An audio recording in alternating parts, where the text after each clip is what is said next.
Communications and Public Affairs team, and I'm also your moderator for the evening.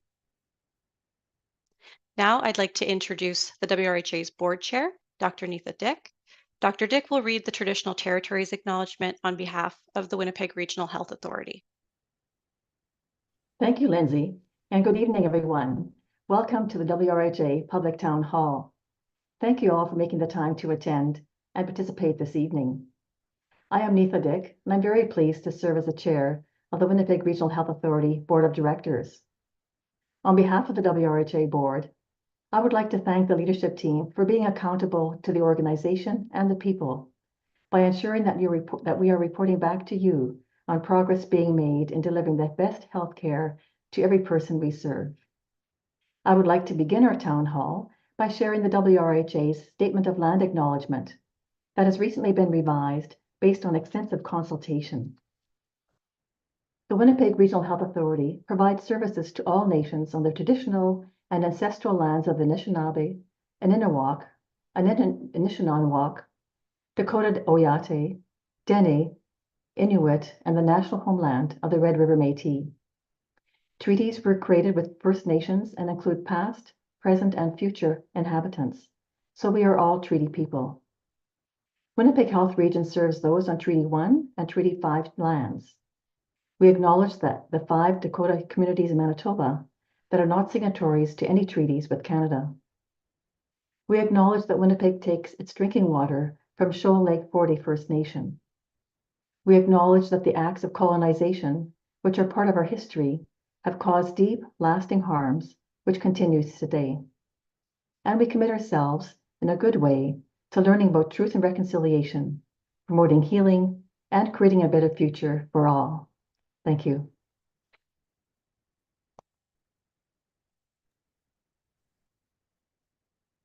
Thank you, Dr. Dick. Now here's a look at today's agenda. We will walk through some of the accessibility and engagement components that we've set up for tonight. We'll also talk a little bit about respectful dialogue for tonight's discussion when we get to the Q&A portion. And to start, we're going to look at sharing with you the current situation in our hospitals. After that, we're going to take a look at the 4 pillars of our strategic plan and updating progress reports there. So one is our team, living our values to collaborate cross-functionally. We'll move into the second pillar, which is our care and looking at our patient experience surveys. And then we'll look at our system and how we're undertaking a process to review skills mixes for our staff, as well as bed mapping that we're underway in our hospitals. And finally, we'll introduce you to our new Chief Operating Officer for Indigenous Health. Just a reminder today, when you're setting up your Zoom environment, if you have visual or hearing impairments, we want you to know that Zoom supports a number of different screen readers, as well as closed caption and transcription options. And there's a few different ways that you can set up your Zoom environment so that you can view the presentation, view the speaker, and you can find those options up in the top right corner of your screen where you see the view icon. So you can always make that presentation larger or smaller to suit your needs.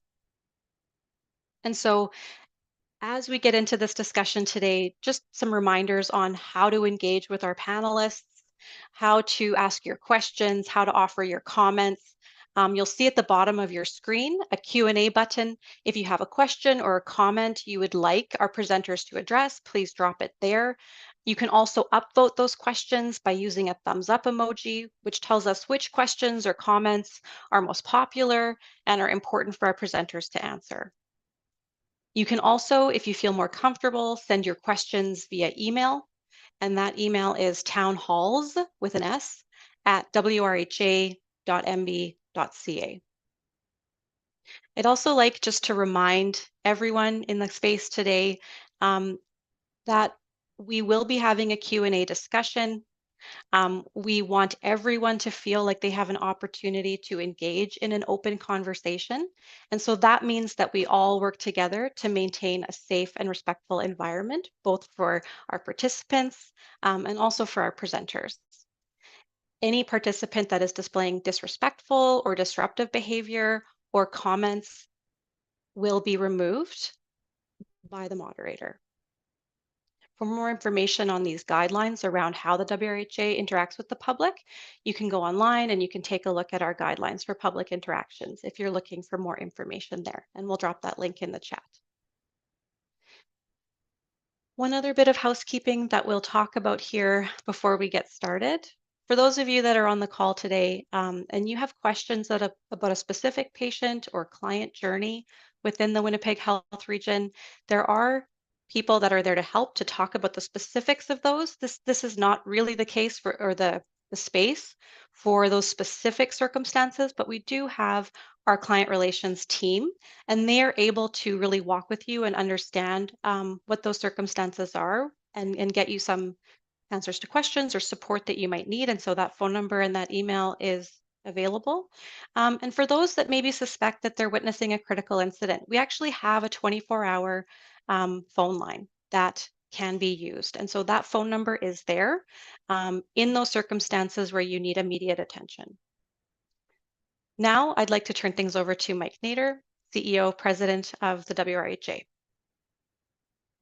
Thank you, Lindsay. Hello, everyone, and thank you for taking the time to be here with us today. It's really important for us to be able to have this open dialogue with our community. Before we dive into our updates, I want to acknowledge that this has been an incredibly challenging time in the healthcare system for our staff and for patients, clients, residents, and our broader community. The past several months have been especially difficult. With the increased demand from a tough respiratory virus season in combination with ongoing staffing issues, this has increased the number of people in our inpatient units. In turn, that contributed to increasing our already long wait times in our ED, as well as impacting other efforts that we've been undertaking to address capacity issues. These are not new issues, and we know how frustrating it can be to wait for care, especially when you're sick or you're in pain.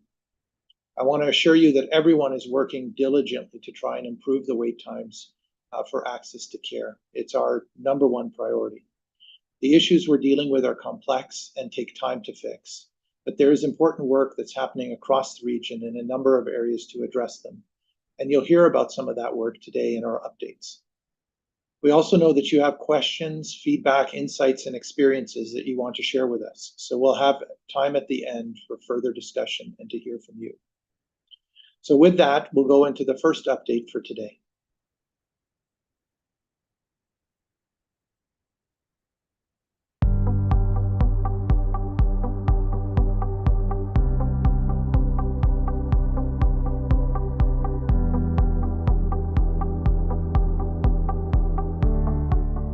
Because I'm 74 years old, my husband is 92, and we aim to live in our house until we both pop it.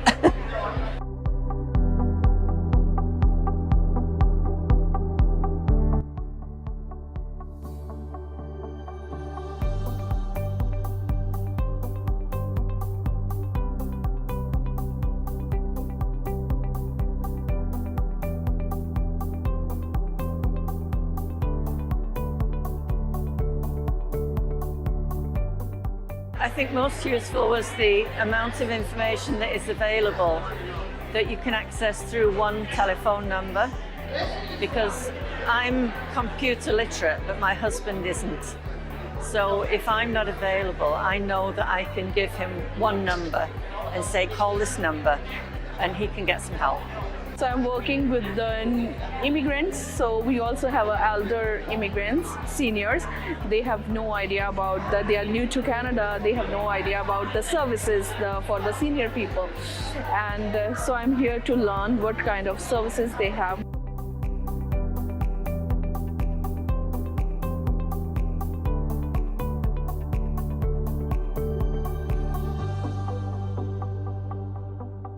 You could see how engaged the audience was from online through YouTube and Facebook, as well as the audience. They were really wanting to know information. They had personal experiences, there was gaps in their knowledge, and they were so happy actually to have the panel present and get their answers in time. I drive, but there'll be a time when I can't drive. So knowing that I can find people that can do things for us just to keep our lives easier as we age. It's a really very wonderful event organized by the WRHA. I think we need more and more, so that, and we also invite the people currently work with the settlement field, so that they can learn more about the services and provide and educate the newcomers and our senior people. This has been a wonderful experience. To be honest, I've learned myself even more about the resources and system navigators. So I think this is so helpful for us as employees of the healthcare system to participate in, even just for our own knowledge. But it's so critical that as a healthcare organization, we take this step and we put in the effort to deliver this information to the public. They need to know this. I think it's a very successful thing that the WRHA did today, and would be helpful to keep this format going to meet other community areas' needs as well.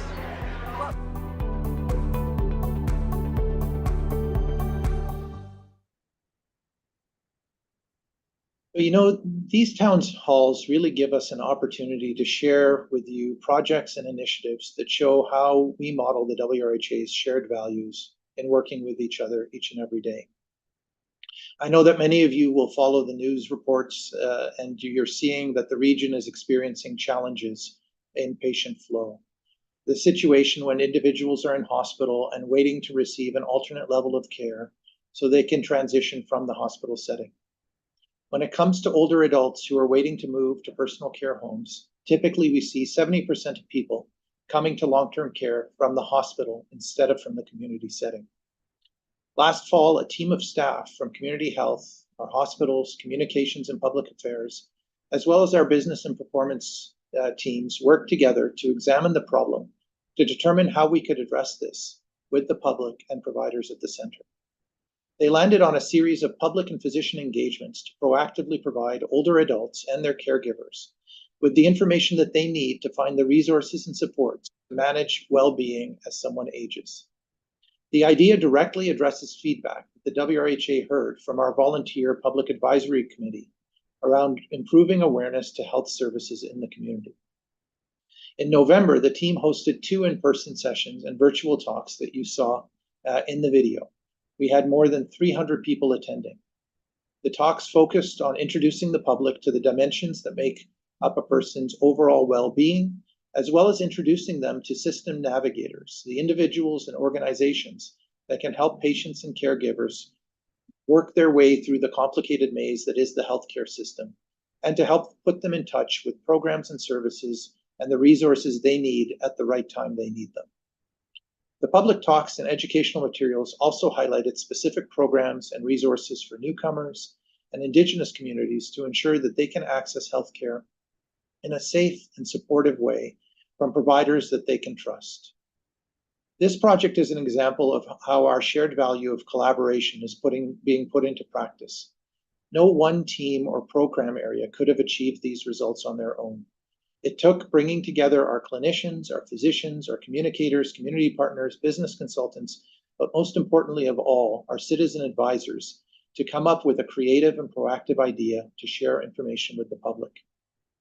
It also closely aligns with the WRHA strategic plan as well, which calls on us to invest in health promotion and strengthen communication with the public by building awareness of available services.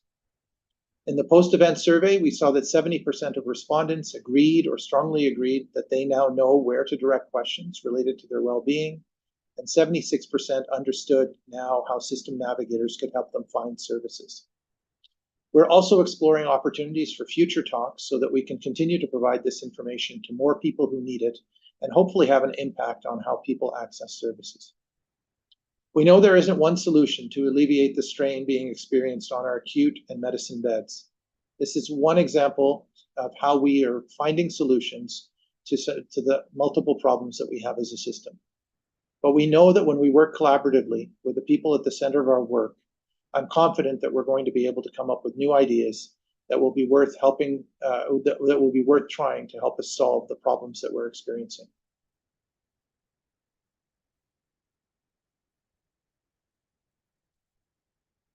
This is great to be able to be at an event like this and Lots of my colleagues are going to be here this evening, and it's nice to celebrate with them. And I thank the WRHA for letting us be here together and celebrating in this way.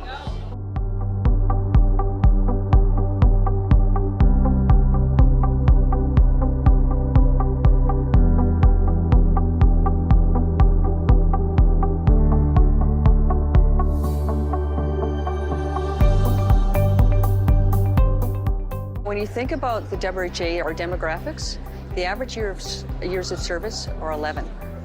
So to hit a milestone year of 25, 30, 35, and 40 years of service is huge. So this is really an incredibly important group of staff for us, and it's just such a significant milestone that they're hitting.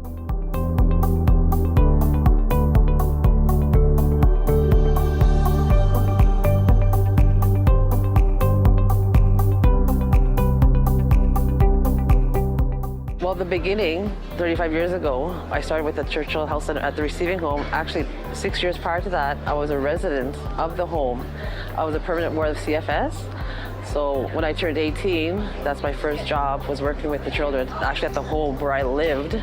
In my work, I work with new families going home with their babies. So when I can talk to the family, the parents of this new baby, teach the mom how to breastfeed, teach the parents how to take care of their newborn, and calming them, relaxing them, and helping them with their new situation, that is very gratifying to me, and it's really kept me going over these last 25 years. I feel quite honored because I get to be part of recognizing the workforce that has been with us for quite a long time, and there's a lot of meaning in that, and being able to interact with people who have put in so many years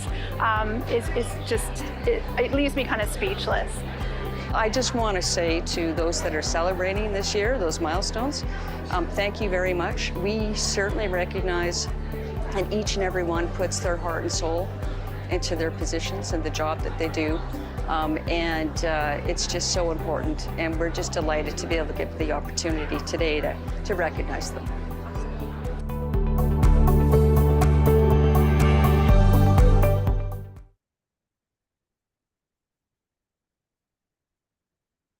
Here's a look at the WRHA performance indicator that tracks workforce vacancy rates. We measure this based on the number of active full-time equivalent vacancies, which are measured in hours, and then that number is divided by the total number of active full-time equivalents. Full-time equivalent, or FTEs, as an indicator allows us to incorporate part-time positions as well. It's an important measurement to track because it indicates the performance of workforce recruitment and retention programs. For the third quarter, the workforce vacancy rate was 13.1%, 12.8%, and 12.6% for the months of October, November, and December, respectively. Since May 2023, the rate has been steadily decreasing, which tells us recruitment and retention efforts are making some positive gains. Jane Mackay is the Chief Human Resources Officer with the WRHA. Jane, healthcare workers often have long careers of service, as we saw in the video just now. Yet at the same time, we're watching health systems across Canada struggle to train and retain qualified healthcare workers, from physicians to nurses to allied health professionals. When it comes to keeping the skills and knowledge inside our system, what are the things that the WRHA is doing to ensure we retain all of this experience for the new generation of healthcare workers? Yeah, thanks very much, Lindsay. And let me just say congratulations again to all those who celebrated a long service milestone this year. It was really excellent. So well done. We've talked before about the importance of retention, especially in healthcare.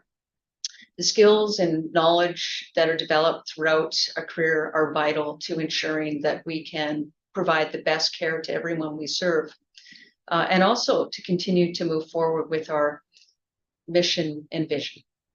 We know that a key part of retaining staff and leaders is ensuring that they have the opportunities to develop their skills and advance their careers within our organization. So it's really important. We need to maintain and share knowledge, insights, understanding of the system we work in and the communities and people we serve, all of which are gained through years of experience. As people join our organization, as they move around our organization, or as they leave our organization to pursue retirement or other opportunities. Over the past few months, we've been working diligently with our leadership teams across the region to ensure that we have a standardized succession planning process rolled out. And succession management is a process of ensuring that we are engaged in leadership development, both for staff and for current leaders, and that we're preparing the future leaders as well so that they can lead. A big part of the process is creating leadership development opportunities to build skills, abilities, knowledge that's required for people to lead as individuals. And to help us with that, we've recently changed our performance conversation form. And that means that we will now have a prompted conversation with our staff in terms of their interest in pursuing leadership and skills development. And also a conversation in terms of how we can best support that continued development. So that's going to help us for the roles that they play today in our organization, but also to prepare them for the role that they might want to play in our organization in terms of what's next for them. So it's really exciting work, and we're pleased to have started that journey. I want to say thanks to everyone for joining us today. And if you have any feedback, please put it in the Zoom chat, and I'm more than delighted to respond. Thanks very much.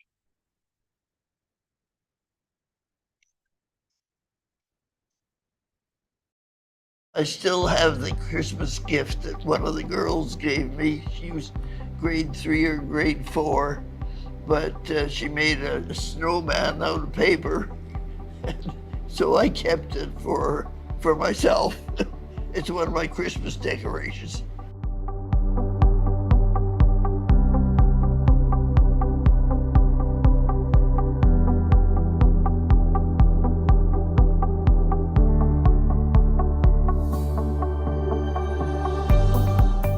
The Service Experience Survey highlighted for us here at Riverview that our residents were looking for more activities with more variety and interaction. We partner with Ashland Daycare just down the road, Churchill High School just down the road, and also Riverview School. And they all come about 1 to 2 times a month, and we do a variety of programming such as musicals, singing and music.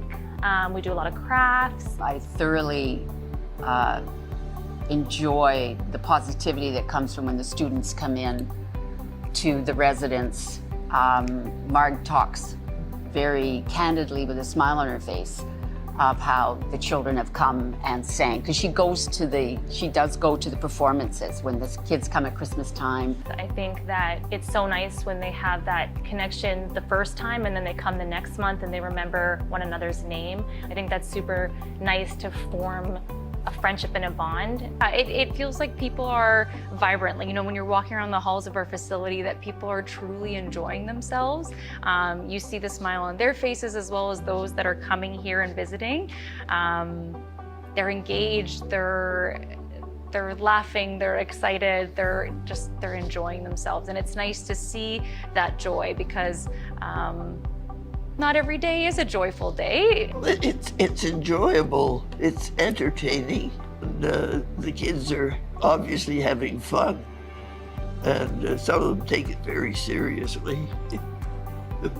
And does it make you happy when you see them dancing? And it didn't make me unhappy. Okay, let's go with that then.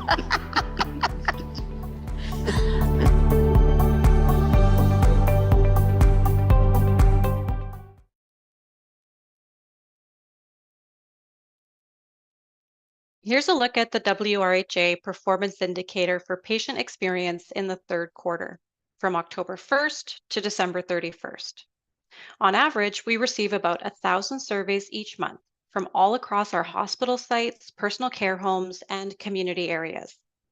The patient experience score for the third quarter was 8.7, with 69% of responses rating a 9 out of 10. This is down slightly from 8.9 last quarter. The WRHA factors in all of the survey responses received from across all of our programs and sites. The patient experience survey is giving the WRHA real-time feedback that we can act on to improve the care we deliver. Kirsten Jordan is the regional lead for quality, patient safety, and accreditation with the WRHA. Kirsten, what can you share with us about how the WRHA is acting on the feedback we get from the public through these surveys? Thanks, Lindsay. The patient experience score reflects the hard work of our frontline teams to deliver care that is compassionate, dignified, and inclusive. It's worth noting that 89% of respondents indicated that they were treated with dignity and recognized as a unique individual. I would also like to acknowledge our community caregivers who continually receive positive comments about the care they provide in patients' homes and community clinics. While this reflects some of the positive feedback we have received, it will be no surprise that patients and families are also telling us that they are waiting too long to access care. The last few months have been really challenging, and wait times in our ERs and urgent cares have increased. Despite the wait, many of the patients who share their concerns about how long it took to access care also comment on the kindness and expertise of the care team. I would like to share a little bit more about what happens when someone tells us that they had a poor experience or they didn't receive dignified care. The survey will ask them if they would like a follow-up call from our client relations team. It's worth noting that this process of closing the loop is one of a kind in Canada right now. Here's some of what we have learned. 73 people have requested a call back from our client relations team to discuss their experience. In about 20% of those callbacks, we have heard that compassionate communication between care teams and our patients and clients can be improved. In some instances, patients have shared that the communication they received felt rude or dismissive. We have also identified potential safety events or critical incidents that we have reported for follow-up. Here are some specific examples of how we've been able to make improvements from patient feedback. The Pan Am Clinic received 54 comments about the online booking process. In response, the team is making improvements to the website that include a potential booking tool that works for scheduled and walk-in appointments. Patients also raised concern about physician availability at the clinic.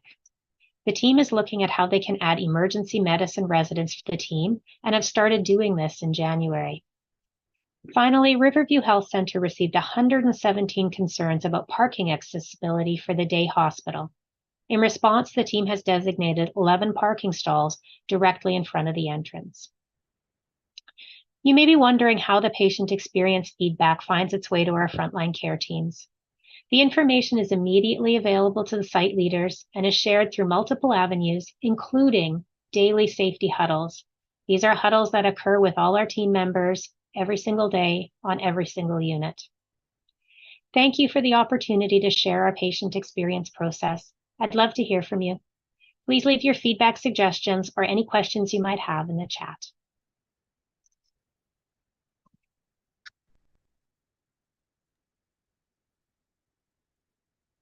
Here's a look at the WRHA's performance indicator for ED wait to be seen times within the Winnipeg Health Region hospitals, which does not include HSC adult or children's emergency. The wait to be seen time is determined as the time between registration and when the patient is seen by a prescribing provider. Remember, this is reported as a median. So when we arrange all the wait times in a month from smallest to largest, it is the middle number.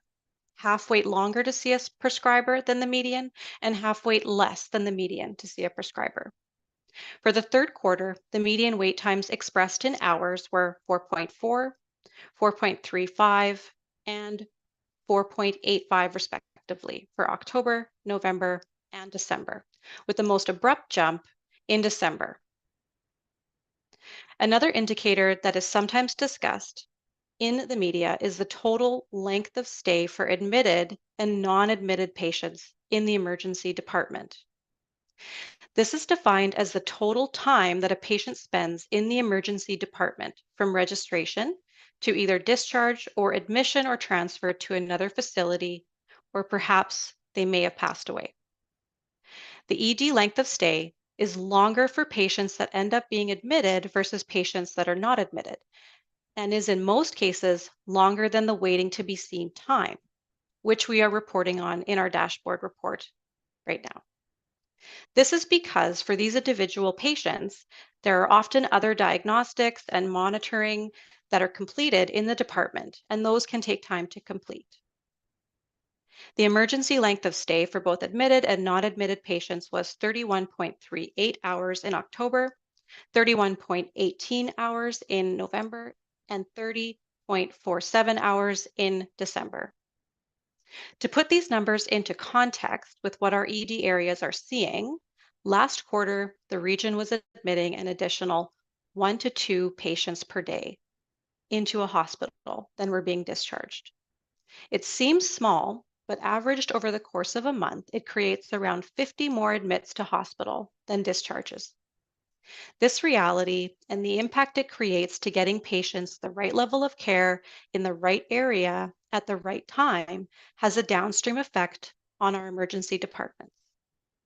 Marianne Lynch is the Regional Lead for Health Services, Acute Care, and Chief Nursing Officer for the Winnipeg Regional Health Authority, and she will share with us some of the bigger picture projects that are underway to address these challenging circumstances our healthcare system is facing. Thanks, Lindsay. Hello, everyone. So within our system pillar of the strategic plan, our overall goal is to deliver an effective and efficient healthcare system, not only now, but also in the future, one that's sustainable from both a workforce and a system capacity perspective. So here's what we've been doing to address both by creating better understanding of how we can better match the staffing and skill that we have as a healthcare region with the needs of our patients, our clients, and our residents. I have heard often from our staff and teams that the patients we serve are much more acute. That is, they feel that they are more sick than they have been. And we really wanted to better understand this and find a way to capture what our teams and staff are telling us objectively and measure it using evidence. So in the summer of 2022, the WRHA launched a staffing skill mix review. So let me tell you more about what this is and how it works. So a staffing skill mix review used a standardized tool, the Safer Care nursing tool that has been used in other hospitals in Ontario and Quebec and in the UK. This standardized tool helps us evaluate the patients and assess the patients that we're seeing now, determine what their needs are, and how to understand the skills that our teams have or will need to have to meet their needs. So within this review, acuity is determined based on 3 factors: instability and unpredictability of patients' overall care needs, and the patient's risk for negative outcomes. So what that means is instability refers to how quickly or how much or how little the patient's condition and care needs are changing. Unpredictability refers to how well we can anticipate what is going to happen with the patient. There are times where patients are admitted and they have a fairly stable and predictable course in hospital, and sometimes they're more unstable and more unpredictable. And of course, risk for negative outcomes, which refers to the likelihood of an undesirable end result for patients and family. But it's not just about acuity and sickness. There are other factors that were considered as part of this review, are the overall intensity and complexity of our patient care needs. So complexity refers to the amount and the diversity of the factors that are affecting the patient's condition, which could include social factors. And intensity refers to the physical care requirements of the patient, the moments of dedicated continuous time spent with the patient, or the moments that require multiple caregivers to meet the ongoing needs of a patient. So sometimes we say that heavy care, where it takes to care providers to provide care to the patient while in hospital. So the tool was designed for and used for inpatient medicine and surgery areas. So we reviewed the inpatient medicine and surgery units, the patients admitted to those units across 5 acute hospitals in the WRHA. We have compiled thousands of pieces of data which came out of this review, which included more than 16,000 patient assessments. We've also engaged more than 500 interdisciplinary team members through focus groups, through surveys, and through panels to hear their perspectives on patient needs and how we can match those needs to be able to deliver the right care at the right time. So this information gathering and the research was completed over a 3-week period. So it was 21 days. Our teams were on the unit assessing patients, talking with staff, engaging with the care providers, and it is a one snapshot in time. And we heard from our teams that it is a one snapshot in time and that you need to come back during a different time of the year. And we are committed to do that. We want to gather more data from different periods to determine if the patient needs are fluctuating. So here's what we learned so far. We're hearing that patient needs are much more complex than they might have been 10 years ago, even 5 years ago. We're told that multidisciplinary care teams are needed, meaning that we need to involve all the professionals that make up the care team in an integrated way. It's not just about the nurse and the physician and the patient. There are other caregivers that need to be involved as well. There were some ideas that were shared where the care teams need time. They need time and much easier processes to provide care and to communicate with each other, as well as to communicate with their patients and their families more effectively.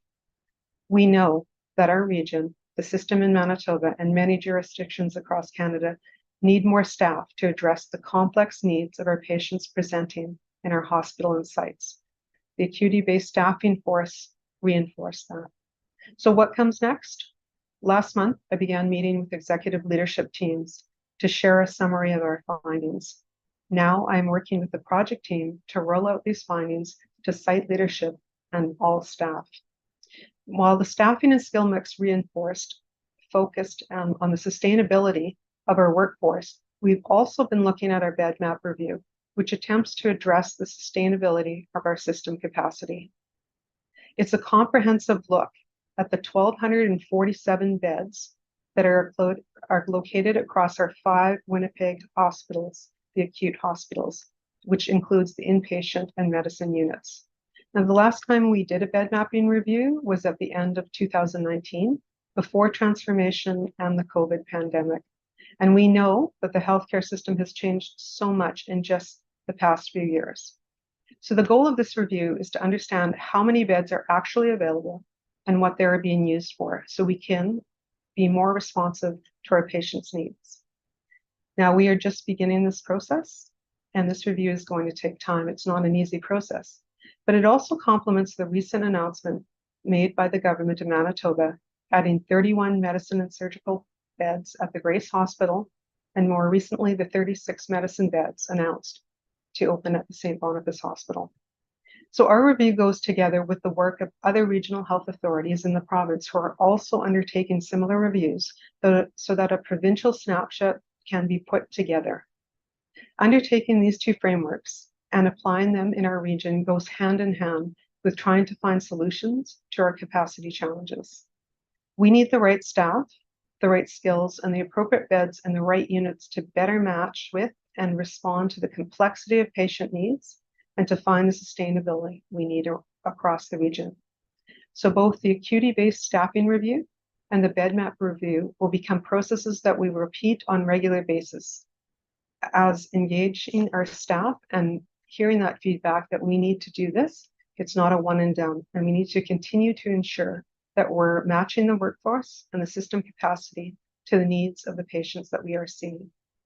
I know this is a complicated topic, and I'm happy to address any feedback or questions you have. So drop them in the chat when we get to the Q&A. Thank you very much.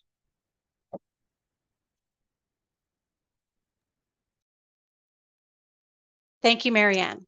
And now we'll hear again from Mike Nader, who will give an update on the Indigenous Health Chief Operating Officer hiring process. Thanks, Lindsay. And as we talked about in our last town hall, we have a new land acknowledgement for the Winnipeg Health Region. This is a really important part of our work towards reconciliation, and it's now posted on our public website. I am so excited to share that we've hired our new Chief Operating Officer for Indigenous Health. We're thrilled to welcome Lynette McDonald, who officially started yesterday in this new and integral role to our executive team. I know that we're all looking forward to working with her on the goals of advancing culturally safe and effective health services, delivering better healthcare for patients, clients, and residents, as well as fostering meaningful connections with partners and communities. Lynette, would you like to say a few words to introduce yourself? Thanks, Mike. Definitely. I'm so happy to be here, and I'm looking forward to working with the WRHA senior team, our Indigenous Health Services team, and of course all of staff, and most of all our clients and our patients, and building those relationships with community partners. So I'm very pleased to be here, and thank you. I look forward to seeing more of this in the future. Miigwech.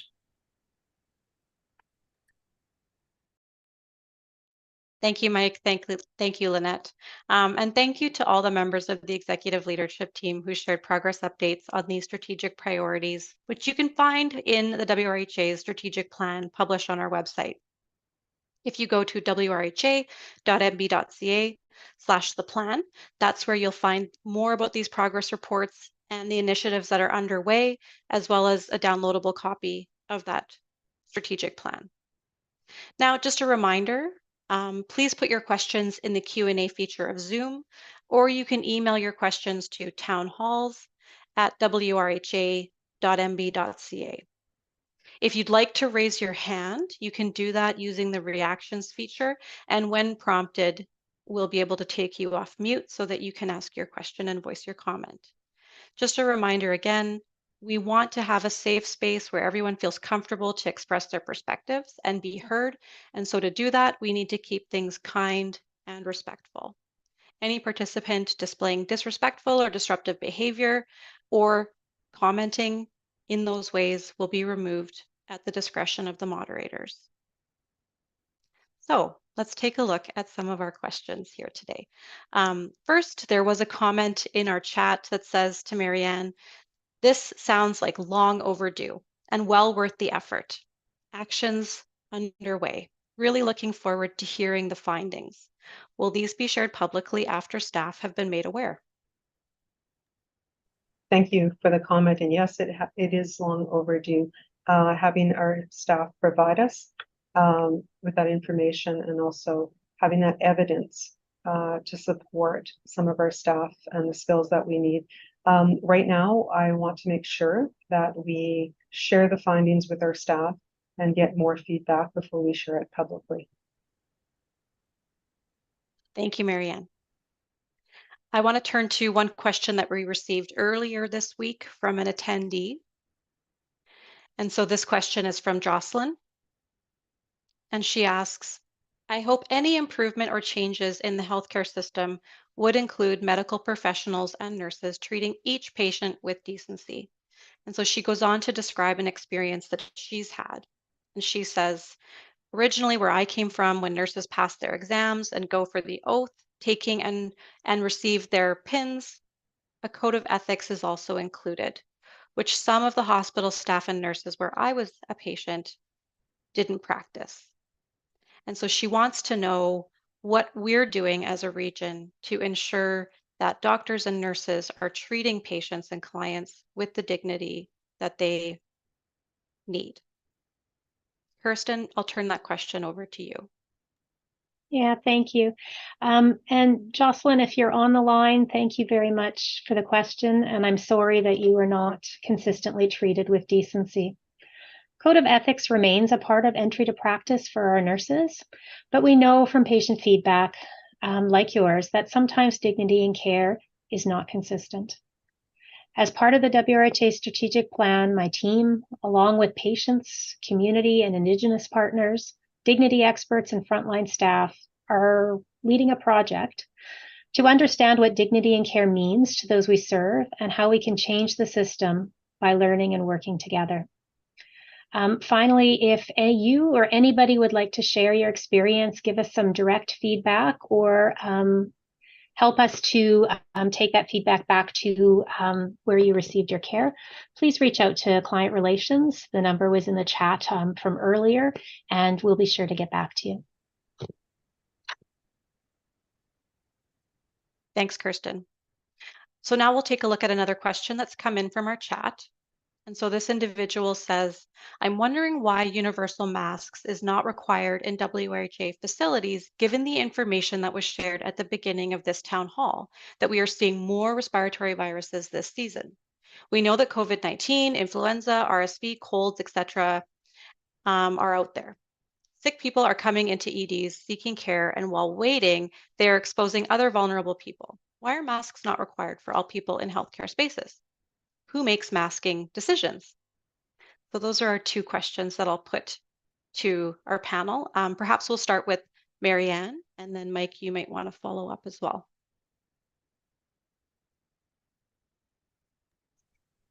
Hi there. So when we talk about masking and mask mandate and protecting ourselves, we do have infection prevention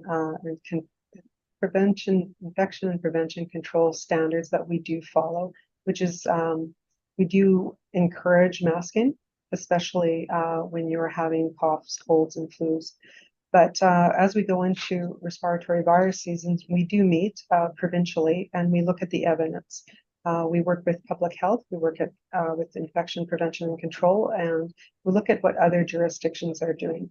So right now, what we did have in mid-October was staff required to wear masks in their areas as they move from unit to unit, place to place, and see more patients. So really, we found that not only to protect our staff, but to protect our patients as well. We do encourage mask use, and we don't mandate it, and that really comes from the discussion that we have with our public health and experts in this field. So I don't know if Mike wants to add anything to that. No, I think, Marianne, you answered the question quite well. We do make masks available for individuals who present in any of our hospitals. So those are still available to folks, but we do rely on the expertise of our infection prevention and control practitioners, as well as the guidance that we receive from public health. Thanks. Thank you, Mike. This next question, I'm going to turn to Dan Skorchuk for. And so the question is, we need more nurses and doctors. We need less administration and high paid executives. What are you doing about your ridiculously high overhead? Dan, I'm going to turn that one over to you. Okay, thank you very much, Lindsay. I guess just a few comments off the top in terms of some of the WRHA spend and administrative costs. The WRHA's audited administrative costs last year were 3.9% of total spend, and that compares to the Canadian national rate, which hovers around 4.7%. So I would say overall the WRHA relative to others has less administrative spending. We're the second lowest SDO in all of Manitoba in terms of our corporate and admin spend as a percentage of overall health system spend in the Winnipeg Health region.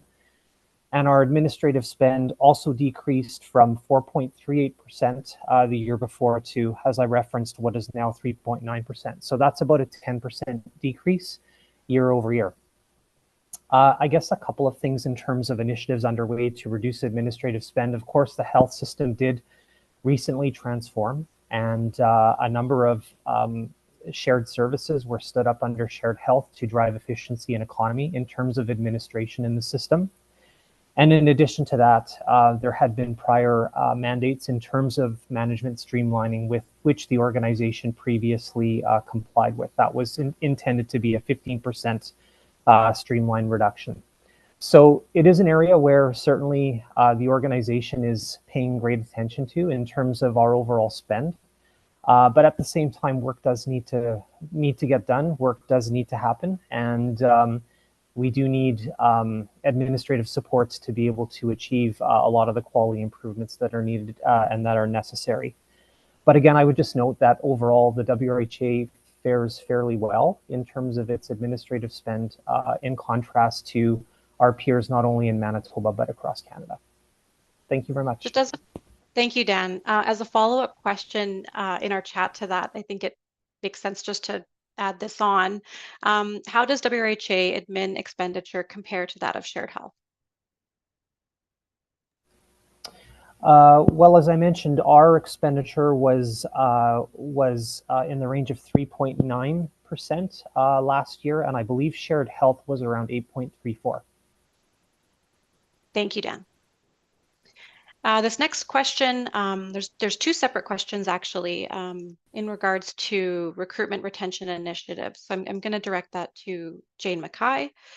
So Jane, this person asks, can you speak to any activities that are in place to support new recent graduates across disciplines? Anecdotally, we're hearing that new employees are not interested in working full-time or high full-time equivalents as a mechanism to reduce the potential for burnout and to not feel stressed or stressed quite as quickly. So I'll put that question back and say, are there activities that are underway to support new or recent graduates? Yeah, so you're right. There's a few questions in there, and they're all good ones. So thank you for asking them. Absolutely. You know, I think as I think back just to today, Marianne Lynch and I were having a conversation in terms of how do we support new employees that are coming into a very complicated healthcare system. And so we do have processes in place, but certainly we will be making more of an effort to ensure that we are doing what we need to do to make sure that people are properly oriented and you know, understand their roles and responsibilities and have the skills that they need. So we're looking at what are the skill sets that need to be done in terms of the competencies that individuals need. We're looking at advancing our mentoring programs. A few of us certainly that were on this session tonight, you know, are mentors to others. And so there's all those types of things that are ongoing. But I would say more so than any other year I can remember, this is a higher priority than it's ever been before. And so Jane, just in follow-up to that, with the new performance conversation process, are there considerations of more frequent check-ins with particular groups? How does that process work? Yeah, I think, you know, the question is new, the one about, you know, what can we do to make sure that you are properly skilled and developed for your current role, but also the role that you may have in the future that's of interest to you. And so as a result of those conversations, it's not a one-time conversation during the year because there's an action that takes place as a result of that question. So those more frequent check-ins will result just as a result of having asked the original question. But by the same token, if anyone's interested in career advancement or, you know, leadership opportunities, please speak with, they should be please speaking with their manager because, you know, we need more leaders in the organization and make it a priority to ensure that we can, you know, get them developed as appropriately as possible. Thanks, Jane. I'm going to turn to another question here that we have in our chat. The question is, apologies if this was addressed in the presentation. This individual joined late. Are there any initiatives to update client identifiers in EMRs to include pronouns and chosen preferred name on all patient records across all EMRs for all health service areas? So maybe I'll look to Dan to update on the EMR process, or Mike. Mike, would you like to jump in and start? Yeah, why don't I'll take that on. So certainly one of the big pieces of work within Manitoba that we have to undertake, I would say quite urgently, is the implementation of a province-wide electronic medical record. Most of Manitoba, most of our facilities are actually not running an electronic medical record. So people would be surprised by that. That if you went to, for example, Seven Oaks Hospital up onto an inpatient unit, as I did, shadowing a nurse one evening, you'll find that we're still charting on paper. So there is a plan that we've been working with government on to implement a new electronic medical record. It is a very high priority. As you can imagine, for new graduates coming out of the health professional schools, coming into an organization that still charts on paper is not something that is very attractive. So for certain, that will be one of the areas that we look at in terms of gender pronouns and incorporating more inclusivity in the collection of information that exists. So it's a big work in progress, certainly something that we will be working on in the future. Thanks for that, Mike. Anything you wanted to add, Dan, on the technology file? Yeah, just that this is ongoing work. There certainly is a lot of interest in this area, and we feel this is pretty much the largest innovation that we as a provincial healthcare system can make at this time around streamlining and enablement of our clinical staff to do the best role that they feasibly can do. And not to mention the huge benefits to those we serve in terms of patients, clients, and residents. We look forward to participating on this project, and as noted, we're just awaiting to get the green light and are looking to get started in the not too distant future if possible. Thank you. Thank you, Dan. I'm going to go to a question actually about home care now. This person says they need more home care. It keeps getting worse and worse. So I'm going to turn this to Tarlee. Tarlee, I wonder if you can give us a bit of an update on some of the recruitment work that's underway within home care. Sure, thank you. So home care was particularly hit within the WRHA with the pandemic, and we had significant vacancy within the workforce. January of last year, we began training our own uncertified home care aides, and I'm happy to report it's been a very successful initiative. To date, we've trained and hired over 200 uncertified home care aide, and because of increased recruitment efforts, we've actually hired and trained 192 certified healthcare aides to be home care aides. And the way that this recruitment has impacted our services, we have been able to reduce our cancellation rate from 5% last January to 2% as of this December. All the while, we've been able to increase our ability to give services within the home. So we were previously providing about 370,000 visits per month in the home. And as of December, we're providing almost 420,000 visits per month in the home. We also have a whole number of other initiatives and projects that are underway that will continue to strengthen home care and give it the infrastructure it needs to improve reliability and outcomes. Thank you, Tarlee. I'm going to turn to this question here, and I just want to be mindful of time. So we're at 7:01. I want to ensure that we get through the questions we do have here left, and then we'll wrap up. This question is about students who have education from another country. So are there any jobs available for individuals who have completed their degree programs from other countries and have not taken any licenses here in Canada?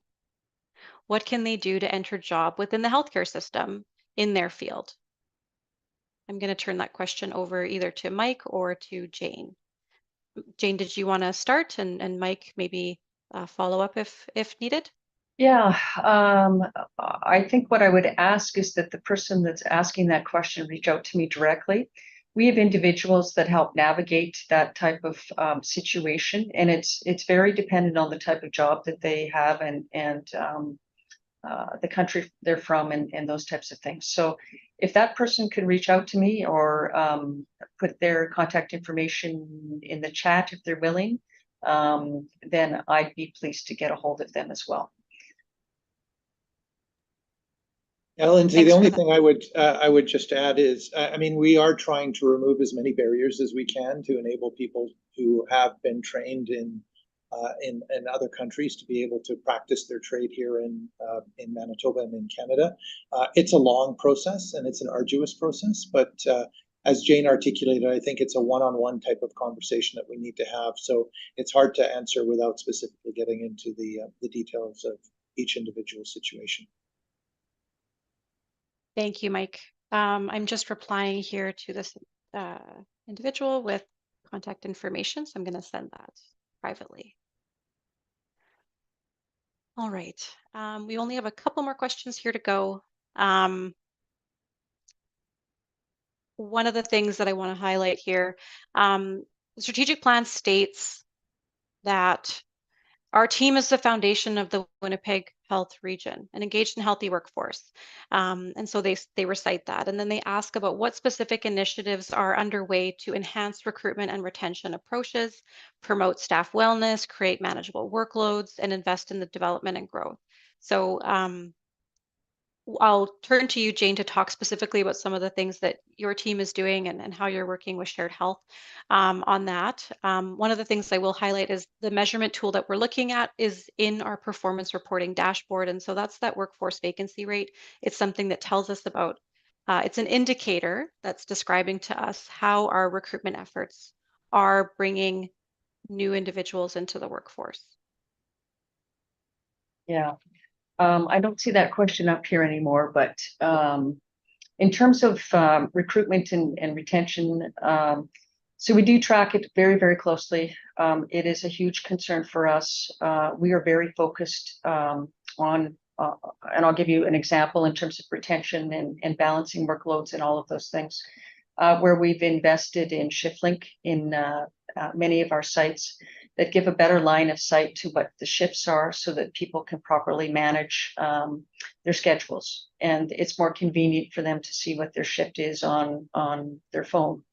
And we can offer shifts more in advance than we have been able to before. We'll see some announcements, I think, that will be coming out of Shared Health shortly in terms of well-being. And of course, we will be alongside with the Shared Health Plan to ensure that WRHA is rolling it out appropriately for the staff that that we really value and understand that there's a need for that. So there's a host of things, lots of recruitment activities in place. We have incentives for retention and also recruitment that are available to staff. So lots on the go. And it is a key priority and why it's part of our strategic plan for sure in terms of a major initiative. Thanks, Jane. I think we'll wrap up with one last question here. And I think for Kirsten, Marianne, possibly Mike, whom does one approach in regards to the creation of a policy that does not appear to currently exist within the WRHA and in the ER area specifically? It is in regards to sudden unexpected deaths. So a policy around sudden unexpected deaths. Kirsten or Mike? Well, I was just going to say for the person who asked that question, I just encourage you to email me directly the specifics of what that policy would be, and then if there's a gap in the policy or the policy may not be posted publicly, we can get that policy to you. And if it's a gap in terms of policy that we have within the system, then we have a policy committee that would work on developing it moving forward. I don't know who asked the question, but you can email me directly at mnader@wrha.mb.ca. I'd be happy to follow up. Yeah, or you can put the email to communications in the chat, and we're happy to redirect that question to Mike. All right. I want to turn back to our question and answer. And some of the things that are coming in. Mike or Dan, do we have an idea of when those improvements to technology and how our system works in a less siloed way, do we have any idea of timelines for any of that? Well, Lindsay, I think the timelines are obviously dependent on getting the approvals. So certainly, the implementation of a an electronic medical record is not just the deployment of an IT solution. It requires a whole change in how we develop our workflow. So depending on the scope and breadth of what gets approved, that implementation could take anywhere from 24 to 36 months to even longer, depending on the scope and breadth. So until we get the final approval of the project, we wouldn't be able to articulate that. But I can assure you that it is and has been identified by many of the CEOs as, if not the top, amongst the top priorities in terms of capital investment. This is something that is led by Shared Health. And so we would be working with our Shared Health colleagues to ensure that that implementation is successful and done in as timely a way as possible. Thanks, Mike.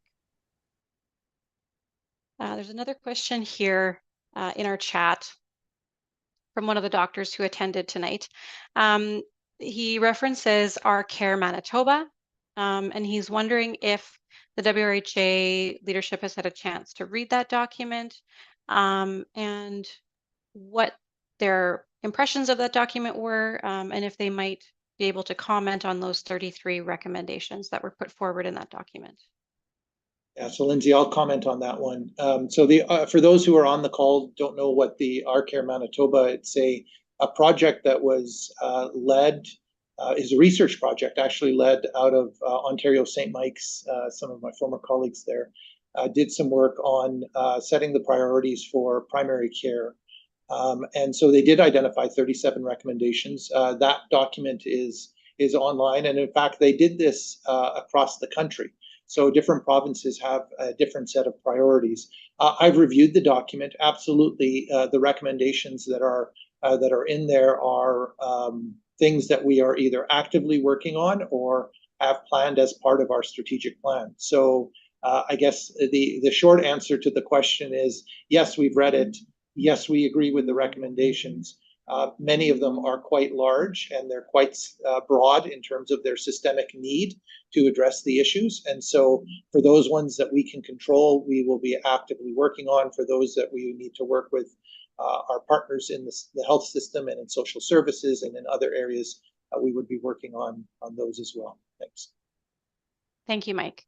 I just want to acknowledge we're at about 7:10 right now. We're about 10 minutes over our allotted time.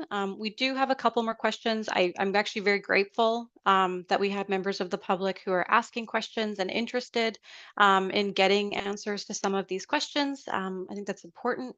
We'll have time to take a couple more questions here, and then we will wrap up. We would encourage you, though, these town halls are not one and done. We do them every quarter. And so you're welcome to come back and continue the discussion, and we'll continue to report on our progress as a health region. Mike, with that, I'm going to turn this one over to you. This individual talks about having just waited 12 hours in an emergency room. They're not blaming staff, but they just truly want to understand, how does something like that get fixed? Look, it's horrible when someone has to wait in an emergency room for 12 hours. I visited my father and my mom in British Columbia over the holidays, and my dad was in the emergency there for 28 hours needing care. And it's not something that we aspire to. It's something that we actively are working on. Our emergency rooms are the canary in the coal mine. The challenges that are being faced in the emergency room are not challenges made within the emergency. They are struggles in our ability to transition patients who require an inpatient bed up to a bed in the hospital. And so the struggles that we have been facing is that, as Lindsay had articulated earlier in the talk, the month of December, we admitted roughly 60 more patients than we were able to discharge. And so what that means is we have admitted patients in the emergency room that our care teams need to take care of, in addition to caring for those who have emergency needs. And so what that means is people wait, and they wait way too long.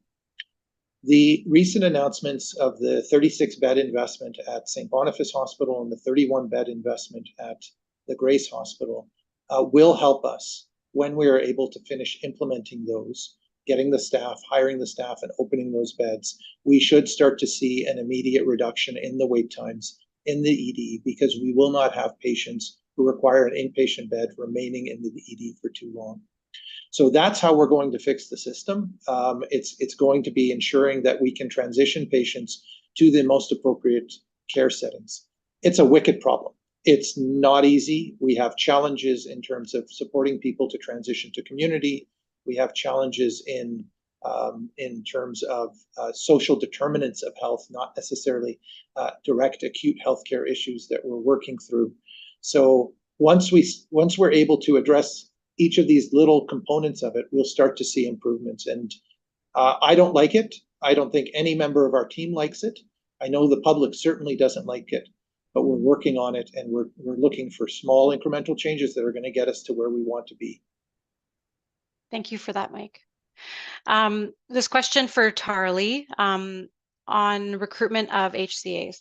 Have you considered working with academic institutions to engage students as they progress through their programs? So thank you for that. We have actually, as part of the initial work to begin our uncertified training with home care aides, we did engage with the educational institutions, and at that time, they did not want to participate in our training program. That being said, certainly we do welcome students to participate in practicums throughout the region in all the different areas that we provide care. And it's often the best way to engage future employees in terms of finding their passion in terms of what area of healthcare really fits for them. So certainly we would welcome any partnership with educational institutions to assist with recruitment. Thank you, Tarly. I'm going to actually keep you there, and we're going to ask one question about long-term care. It says long-term care, private industry, and again, this is their perspective, demonstrated that clearly places profit before people during the pandemic. And we all have very real lived experiences with the COVID-19 pandemic and the circumstances that our seniors were facing in those facilities. We have all the recommendations for addressing the issues, but have they been implemented? So I think this speaks to the Stevenson report. So thank you for that. I was actually, I was an operator during the heights of the pandemic, so I walked in those shoes along with many other colleagues of mine. The Stevenson report did make a number of recommendations. Many of those have been implemented. Many of those are in a process of being implemented.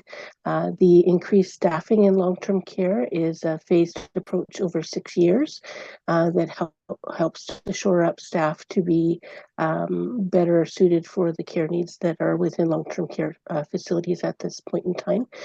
We work very closely with our ministry partners around standards of care and ensuring that the standards of care which are legislated within the long-term care sector are upheld by our homes. And if there are any concerns, we, along with ministry, work hand in hand to help that organization ensure that they are improving care over time and delivering good care to our residents. Thank you, Tarly. This last question here I'm going to put to Kirsten and probably Mike as well. A recent stay in Concordia ER, treatment rooms were in a deplorable state with broken equipment and holes in the wall. So one part is a recent stay that was maybe less than satisfactory. And the other question here, will operations receive sufficient funding to maintain their facilities? So we do have funding, certainly, to maintain our facilities, and this would be a minor maintenance that exists that we would need to be doing. I think I'm not sure of the exact situation that happened, because as you can imagine, the care that's provided in an urgent care or in an emergency room can be quite volatile at times, and there can be damage that is done to the walls and to equipment. So certainly the managers in the emergencies and the urgent cares will identify these things and request for the walls to be patched and those types of things. But as you can imagine, trying to patch a wall while you're trying to also run an emergency or urgent care requires some coordination, and so the teams will be working on that. But we can certainly share that information and that feedback with the team. I know each of the site leads regularly in their emergencies and urgent cares and on the inpatient units identifying routine maintenance that needs to occur. So this isn't necessarily a funding issue as it relates to it. It may just be a timing and what you would have observed and how old that damage may have been. Thanks, Mike. With that, I think I want to close the Q&A portion, or I'm going to close the Q&A portion of tonight's conversation. I do actually want to thank everyone on the call today, everyone that asked a question, everyone that engaged in discussion with us. Thank you for keeping it respectful and kind and informed. So the last thing I'm going to leave with is your opportunity to continue to have your voice heard. So take some time and fill out our public pulse check survey for the third quarter. And so that QR code is coming up there on screen right now. This is your opportunity to tell us how we're doing when it comes to communicating and engaging with you, the public. You give us your feedback and let us know, and we actually use it in decisions that we make, and we engage. We're working hard to engage more fully in that. It's a short 7-question survey. There's 2 open response questions. It should take you about 5 to 8 minutes. It's not long. And so you can use that QR code or I'll drop that link in the chat. Again, thank you to everyone for participating. The next time we do this, the next time we have a public town hall will be on April 8th. And we will post information about that on our website soon. You should see a slide here, coming up next. And a reminder, if you want to read more about some of what we shared, more about our strategic plan, some of those performance indicators we highlighted today, this is where you go to find that. Again, thank you very much, everyone. Have a good night.